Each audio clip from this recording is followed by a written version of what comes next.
네, 안녕하십니까. SHT 팀장 이종호입니다.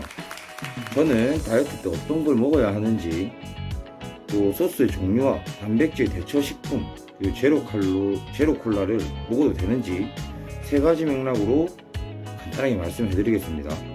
네, 일단 다이어트 시 먹을 수 있는 소스에 대해서 제가 간단하게 말씀해 드릴 건데, 자, 와사비가 있는데, 와사비 같은 경우는 한 테이블에 열량 칼로리가 30칼로리밖에 안 돼요. 그리고 탄수화물이 1.6g, 단백질도 0.18g, 지방이 0.1g, 그리고 나트륨이 47mg이 있습니다.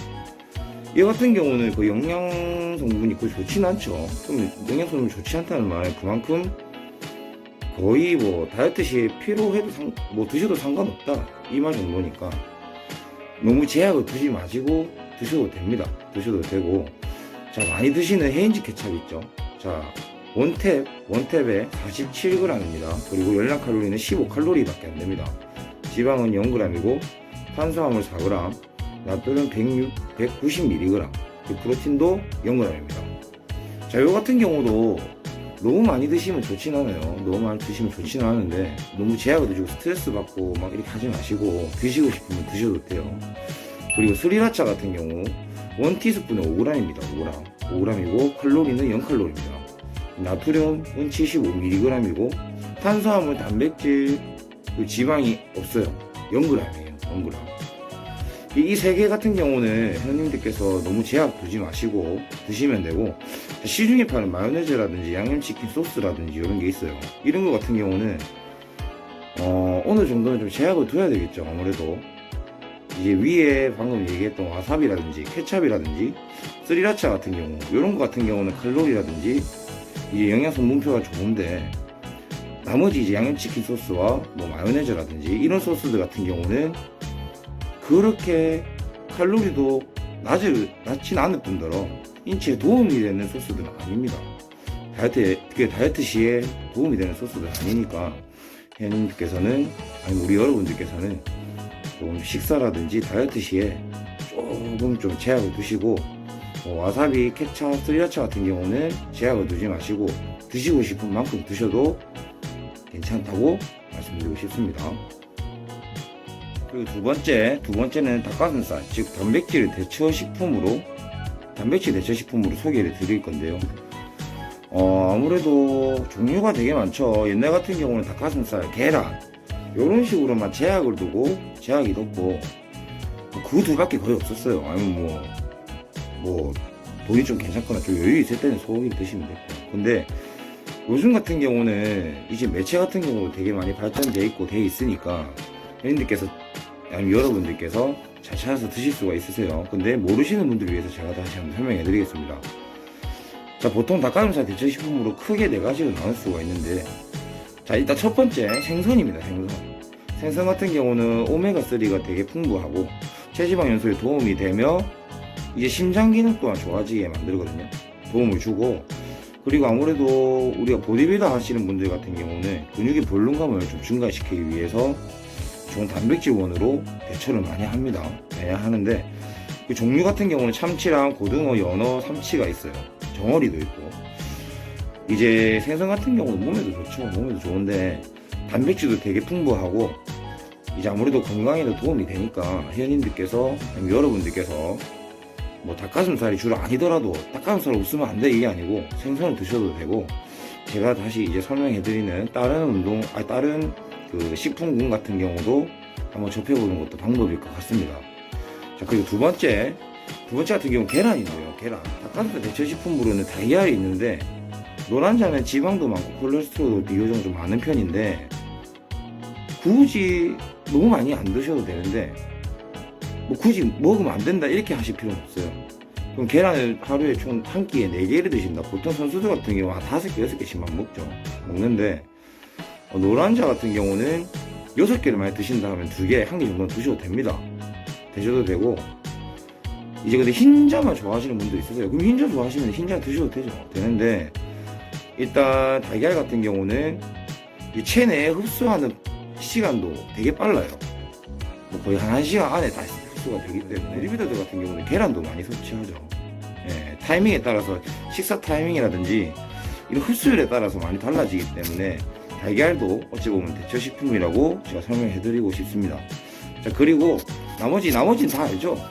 거의 다 이제 흔하죠. 소고기 같은 경우는 우리 햇님들도 여러분들도 다 아실 건데, 자, 특히 그 소고기 부위에서도 또 지방이 없는 우둔살이라는 게 있어요. 그리고 안심도 있고, 그 대처식품으로는 괜찮겠죠. 그리고 소고기 안에는 크레아틴이라는 성분이 있는데, 이제 그 크레아틴 성분이 근육의 수분을 좀 채워주는 그런 역할을 하거든요. 운동 시작하기 전에 드시면은 아무래도 운동할 때 좀 체력도 보강이 되고, 아무래도 조금 더 지구력 같은 부분도 많이 좋아지겠죠. 그래서 이제 운동하기 전에 소고기를 많이 드시고, 보통 운동이 끝나고 난 뒤에는 제가 설명해 드릴 건데, 운동 끝나고 난 뒤에는 돼지고기 등심이 좋습니다. 소고기 같은 경우는 운동하기 전에 좋고, 돼지고기 등심 같은 경우는 운동하고 난 뒤에가 좋아요. 회복하는 성분이 있기 때문에. 자, 그런 거를 좀 나눠서 드시는 것도 방법이겠죠. 운동하기 전에 소고기 드시고, 운동하고 난 뒤에는 돼지고기 등심을 드시든지, 이런 식으로 해서 운동하기 전, 그리고 운동하고 난 후, 이렇게 해서 식단을 짜시는 것도 방법이고, 자, 나머지, 이제 한 개 남았는데, 단백질 보충제가 있어요. 보충제. 보통 근데 보충제 같은 경우는 우리가 WPI, WPC, WPH라는 게 있는데, 어찌 보면 같은 맥락이에요. 그냥 좋은 단백질 뭐 97% 뭐 이런 식으로 해서 뭐 하는데, 보통 크게 통괄적으로 계산하면은 단백질입니다.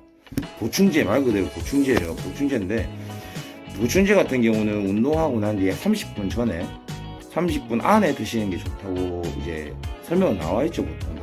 근데 안 드시는 것보다 낫겠죠, 운동 끝나고 난 뒤에. 그리고 이제 식사 타이밍이 운동 끝나고 2시간 뒤나 3시간 뒤나 이제 이렇게 되시는 분들은 보충제를 조금 챙겨 드시는 게 좋고, 또 뭐 유당불내증 이런 게 있으신 분들이 있습니다. 유당불내증이 뭐냐면 우유라든지 뭐 이런 성분을 드시면은 이제 배에서 증상이 나타나는 분들이 있는데, 이런 분들 같은 경우는 이제 조금 좋은 단백질, 그러니까 좀 이제 아무래도 좀 체내 흡수가 잘 되고 좋은 원료로 쓰는 단백질 보충제를 드시는 게 좋을 것 같습니다. 좋을 것 같고, 자, 이제 거기에 프로틴 보충제에 BCAA나 이제 아미노산유를 같이 드시는 것도 좋아요. 아무래도 체내에 흡수시키는 게 조금 더 좋아지겠죠. 그냥 단백질을 드시는 것보다. 보통 보충제 안에도 뭐 아미노산 종류가 같이 들어가 있어요. 요새는 돼 있는데, 좀 따로 드시고 보충제를 드시는 것도 좋아요.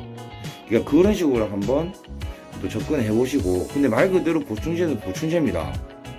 보충제고, 이제 식단이 들어가야지. 보충제는 말 그대로 운동 끝나고 바로 식사를 못 드시는 분들을 안에서 보충제가 나와서 보충제를 드시면 좋고, 식사를 챙기실 수 있으면 굳이 보충제를 안 드셔도 됩니다. 그렇기 때문에 아무래도, 그리고 우리가 뭐 식품군으로 만든 게 아니기 때문에 뭐 성분은 좋더라도 몸에는 그렇게 좋지는 않겠죠. 뭐 짜다시는 안 좋은 것도 아니고.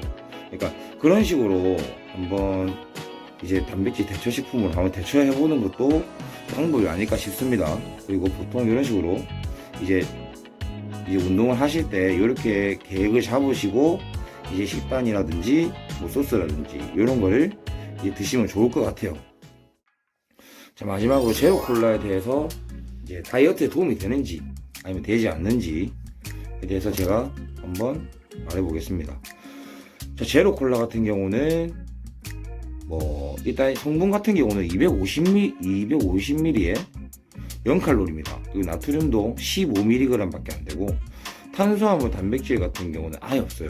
250ml. 그러니까 한 캔이죠. 콜라 한 캔인데, 이 같은 경우는 이제 보통 보면은 논문에 의하면은 소장에 흡수되지가 않고, 합성 감미료, 그러니까 제로콜라 안에 있는 합성 감미료 자체가 체내에 흡수되는 물질이 없습니다. 거의 없기 때문에 마신다고 해도 무방하며 신경계라든지 우리의 신진대사를 영향이 끼치지 않는다고 나와 있습니다. 근데 보통 제 지인분들이라든지 교수님한테 여쭤보거나 아니면 뭐 의학 쪽으로 계시는 분들한테 여쭤보면은, 이제 합성 감미료죠. 제로콜라 안에 합성 감미료가 있는데, 그 감미료가 단맛을 내요. 당은 아닌데 단맛을 내는데, 그 단맛이 우리 체내에 들어오면은 이제 뇌에서는 오해를 합니다. 이제 단계 들어왔다 싶어서 오해를 해서 인슐린을 가다로 분배해버려요. 분배해버리면은 이제 입맛이 계속 땡기는 거죠. 계속 땡기기 때문에 딱 제로 콜라 드시고 난 다음에 딱 끝내면 돼요. 한 캔 먹고 싶다 이러면은 한 캔 먹고 그냥 딱 먹고 식단만 딱 지키시면 되는데, 보통 그게 잘 안 되죠. 왜냐면 인슐린이 분비되면은 뇌에서는 또 당을 먹고 싶어 하고, 그 다음에 또 음식이 땡기고, 그럼 그걸 참으면 되는데 못 참으면은 다이어트가 실패되는 거죠. 이게 보통 우리 회원님들, 우리 여러분들 같은 경우는 이런 거를 잘 캐치해서 다이어트를 성공하셨으면 좋겠습니다. 그리고 제가 이제 지금 이 영상을 남긴 이유는 건강한 몸을 만들고 바디를 좀 유지하는데 도움이 됐으면 하는 마음에 영상을 남기게 됐고, 운동이라든지 그리고 이 영양 성분이라든지, 영양 성분보다는 이런 다이어트 영양에 궁금하신 분들이나 관심 있으신 분들은 SETNS로 방문해 주세요. 방문해 주시면은 다양하게 더욱더 좀 디테일하고 좀 이해하기 쉽게끔 설명해 드리면서 이제 뭐 수업적인 부분에서도 좀 쉽게 다가갈 수 있도록 제가, 그리고 우리 SETNS 식구들이 조금 더 우리 회원님들에게 맞게끔 이제 해드리고 조금 더 디테일하게 설명해드리고, 그리고 다이어트에 꼭 성공하셨으면 좋겠습니다. 해서 내년 여름은, 이번 연도 여름이죠. 이번 연도 여름은 조금 좀 멋진 모습으로 평생 숙제죠, 다이어트가. 평생 숙제. 여성분들, 특히 여성분들은 멋진 모습으로 이제 회원님들의 자존감이라든지 이런 게 안 떨어지고 이제 당당하게 이제 생활하셨으면 좋겠습니다. 이상으로 이제 SETNS 팀장 이종호는 여기서 이 동영상을 마치겠습니다.